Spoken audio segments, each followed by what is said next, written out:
Hello, I'm Vine and today I have for you a build that optimizes habitat usage. And before we start, a very important disclaimer. Never optimize all habitats. Some designations are meant to be unoptimized to excel at their role. Those are Hydroponic Station, Fortress Station, Refinery Station, Unification Station and Trade Station. And this build was not made for them. If I ever catch any of you using this design for trade habitats, I will conquer your space just to redesign it. Second thing, this habitat build is good to use by void dwellers and non-void dwellers alike. Only difference in it is that void dwellers have space for additional buildings. Now, let's get straight to requirements, starting with traditions.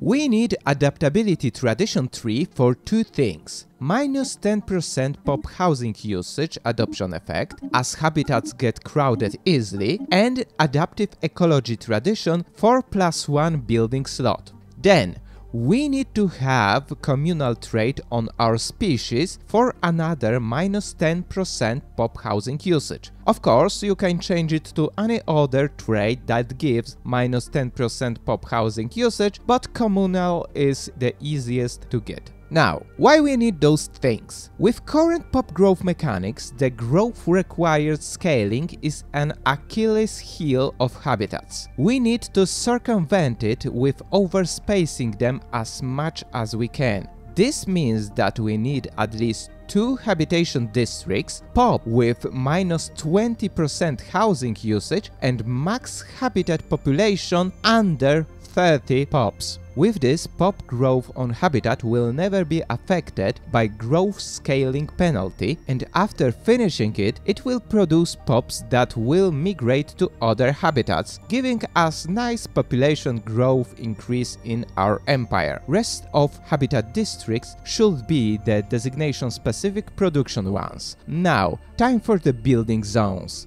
First is Specialization Zone. Drop here 1 or 2 buildings that will increase habitat production. If you don't have access to them, just wait or build some placeholder building.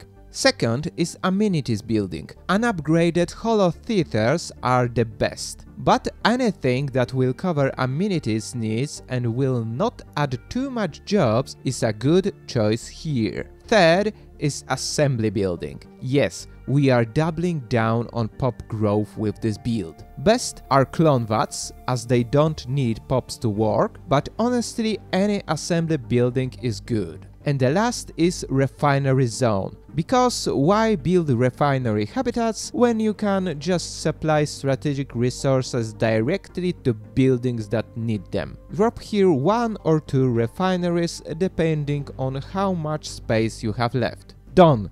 Habitat optimized, and it produces huge amount of designated goods and pops. But how this build works with void dwellers? Wonderfully! As you can see here, we got 4 more building slots to use from Voidborn Perk, Functional Architecture Civic and Modular Superstructures from Prosperity Tradition Tree. We can use this for anything we like, even to shift all housing here to exceed population limit and not only avoid a penalty from pop growth scaling, but even get a significant bonus from it. All of this while increasing habitat production. Now, time for evaluation. In multiplayer, it's optimized. Very useful in multi, as you can just build it up fairly quickly and forget about it. In single player, it's oppressive, efficient enough to make AI cry. As for roleplay, it's Voidborn only. It's mainly mechanical build with not a lot space to roleplay with, unless you pick Voidborn perk for some housing and space to customize. Anyway, what do you think about this build? Write your opinion in the comments and remember to check out Community tab to vote on next Stellaris build. See you later!